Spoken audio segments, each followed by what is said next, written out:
Eagles versus 49ers, 5 matchups to watch when the Eagles have the ball. So yesterday we looked at the offense of the 49ers versus the defense of the Eagles. This time we flip it on this side to look at the Eagles offense versus the 49ers offense. I believe the Eagles have the advantage here as well, and we'll dive into the reasons why. What's up? It's your boy Cintron coming back at you with another analysis/news video, and I kid you not, that's my real name. So man, this matchup is going to happen in about 4 or 5 hours now. Well, from the time I'm re-recording this video, it might be like 2 or 3 for you. But we'll see, man. Let's dive into these matchups. So we can see here, Jalen and Warner going at it in 2021 last year. It was an interesting game. Came down to mostly to the wire, but a little bit of false yards and false points there at the end. But anyways, matchup number 1, Jalen Hurts versus D'Amico Ryans and Fred Warner. And yeah, let's be the first to admit that Fred Warner is the best off-the-ball linebacker in the game right now. The man was passed to him from Bobby Wagner. And man, he's just excellent. You go look at him at BYU, nobody probably would have thought he would have become the beast that he is now.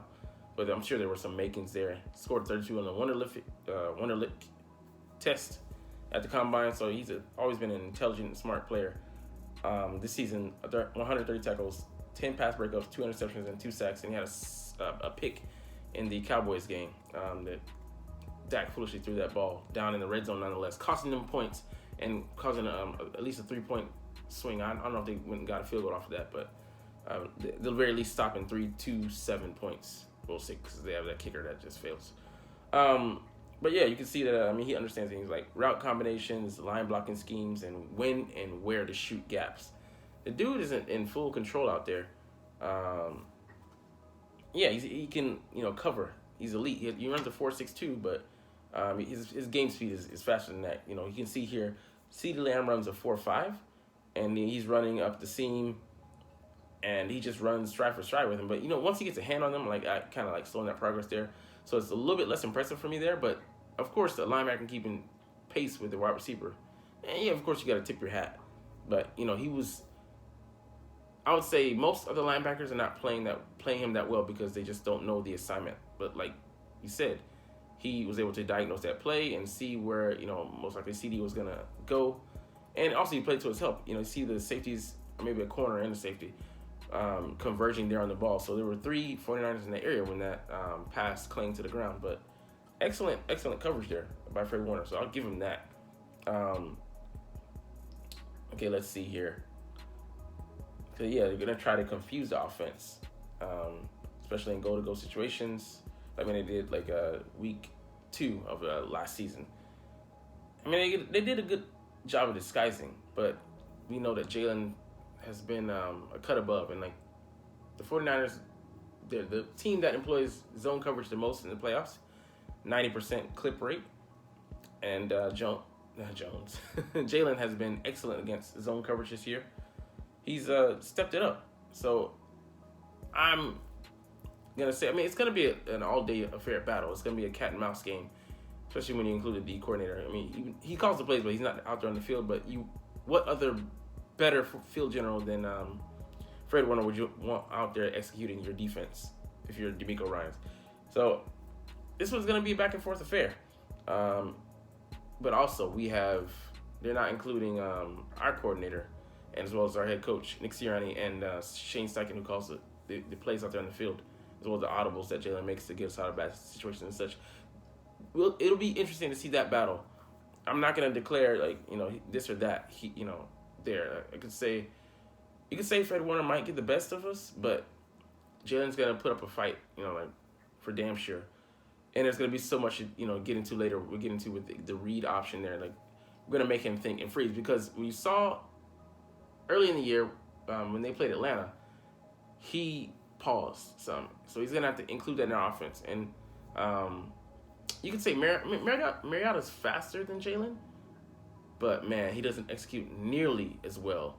And then he doesn't have nearly as many weapons. He has Drake London, the first-round receiver, and Kyle Pitts. I don't know if he played in that game. I think he might have, but we have a similar weapon in Goddard, and as well as AJ Brown, and other weapons. So yeah, the deck is stacked on our side. I just think we're gonna make him confused. And I know it's coming, an all pro, but just has so much. We're gonna overload. That's the one word, overload. Put too much on his plate for him to be able to just read and react like that.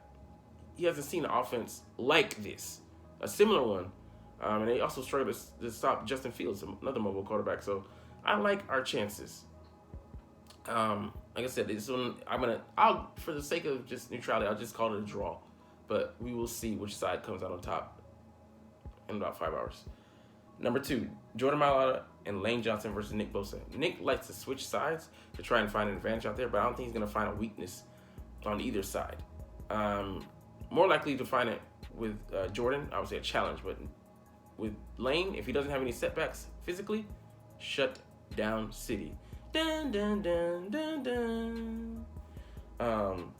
But the 49ers defense has had 44 sacks in 2022, 42% of them, 18 that Bosa accounted for himself.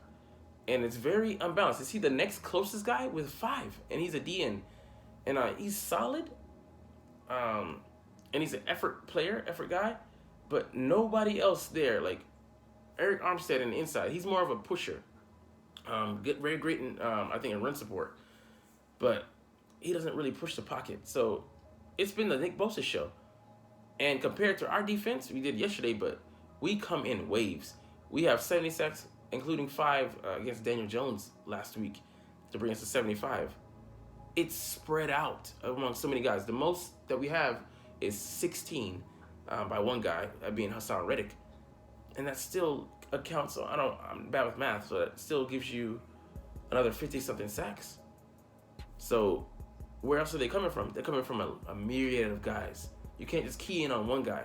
Hell, you can't even just key in on one starting unit because we have a whole second team that would start across the board for most of the teams. But it's just Nick Bosa and nothing else. And who he got them against. Like we can see here, like he got 2 sacks versus a veteran. All the others were against Jags, just another guy or rookies.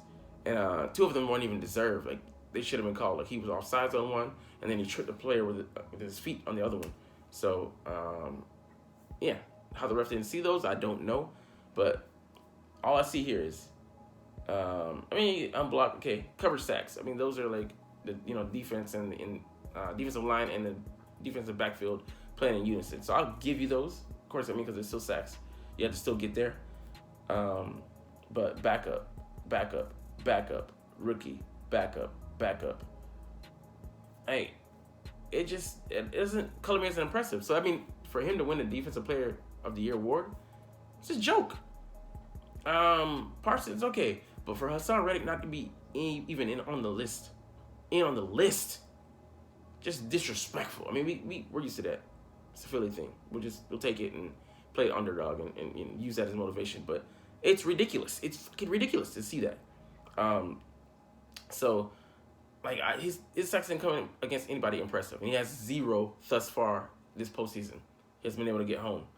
So, I mean, it tells you a lot. And when he goes out the game, this is what separates the 2 defenses. They might be better at us in some positions or, like, just, be an even draw. But when our starters come off the field, there is depth there. You have to be just as cautious. You can't let your guard down when those backups come in on the field as you were with the starters. In some cases, just more dangerous. Like Robert Quinn, his get off, like what he showed, man.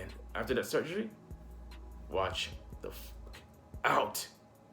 He's coming, man.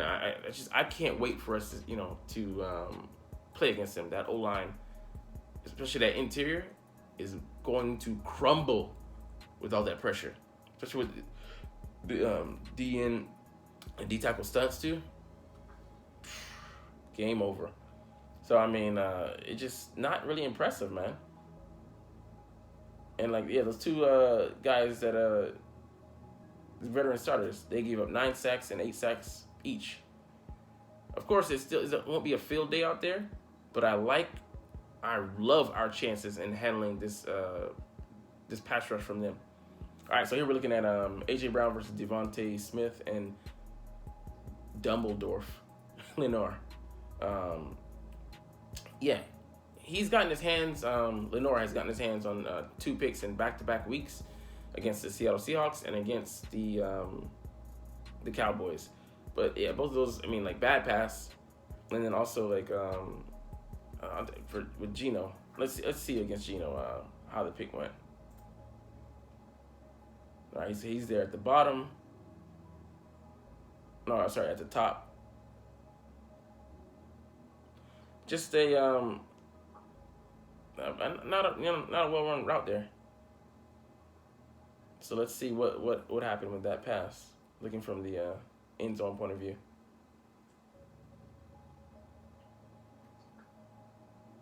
Yeah, Lockett. I don't know if the ball was not thrown in the right timing, but yeah, and of course Gallup gave up that one. I mean, it was nice and all, but yeah, like he goes against a more technical receiver in Smith, gonna eat him alive. Quez Watkins victimized him last year for a 91-yard gain. It's a new year, so cool. Wipe the slate, but I just don't think these cornerbacks are gonna be able to contend with our receivers. AJ Brown's physical and fast, and Devonta Smith fast, as well as a technician. He just runs routes efficiently. So I like them to win those matchups there for the most part of the afternoon. So that'll be an interesting matchup there, and then see how they mix in the safeties as well with coverage, and if they do any umbrella coverage to Brown's side, and then if Devonta Smith is hurting them, if they shade more to his side, and then see if they employ Quez at all, because he was missing last week against the Giants. Didn't really need him, so, and that's the thing, we didn't even really rely on AJ as well. He had 3 for 22, and Devonta Smith had 6 for 60. And that's not a high clip rate for them, but I have them in a screen cap for the game as highlighted guys. I think they'll have a huge impact on the game, but also when they don't get the ball as well. Those routes and the strategy that we employ on offense there to get other people open, scheme other people open. Like Dallas Goedert, he could have a big game just because of the attention. You can't give everybody their due attention, and you're counting on one-on-ones across the board. And I like them. I mean, if we can force them into man, we win. We want to dictate, not have them do the opposite to us. All right, number 4, the rushing attack. This is going to be key. So let's get the 49ers run defense here. Rushing yards per game, 79, ranked number 2. Rushing attempts per game, 22.9, ranked number 1. Rushing yards per attempt, 3.4, number 2. And rushing first downs per game, 4.6, number 1. Percentage of runs resulting in first down, 19.8%, and that's number 1 as well. So, I mean, like, they're a very, very, very good run defense. But the thing is, we don't have to win that battle like we did last week. Keep them honorable. Run enough, even if we have like a 3-point-something average, run enough to keep them honest, to make that RPO game pop, to create space in behind those linebackers, to build play action off of that. Yeah, it's so much that we can do there. Yeah, we didn't even run on the Titans because we just exploited with the pass. So there's another option route that we could go. Just run enough to make the passing game shine and to open up more space there. So it really depends. Yeah, I mean, like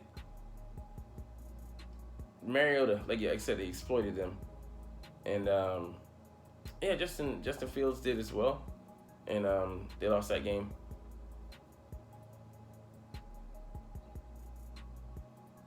Yeah, I mean those are sort of blueprints to pull some things from.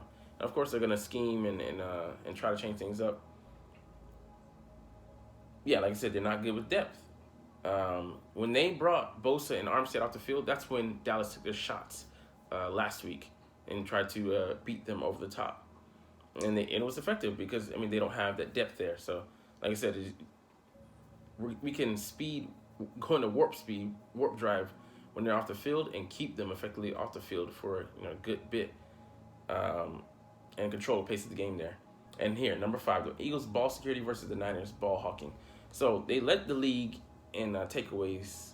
So they were second behind the Cowboys with 30, and they only gave away 17. So it's a plus 13, which is tops in the league.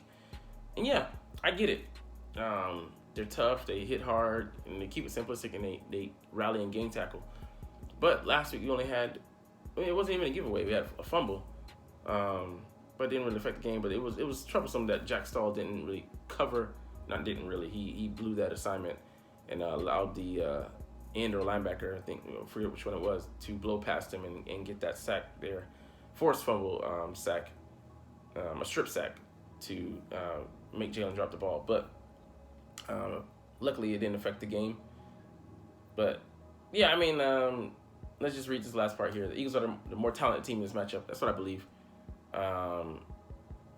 And in most of the other games that they played. So if we win the turnover ratio, that gives us a great shot at winning this game.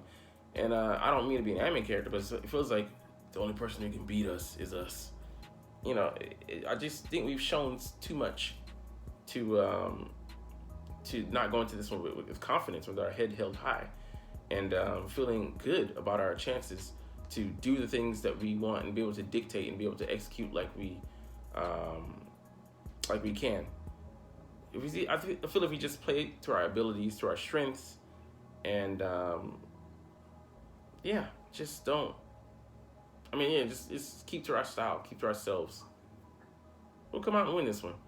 I'm not gonna say the score. I just feel like it's gonna be an Eagles win, and that's just it. Let's get up out of here. But man, in 5 hours, 4 hours, maybe in counting. Fly, Eagles, fly. Let's motherfucking go! Like, comment, share, subscribe if you want.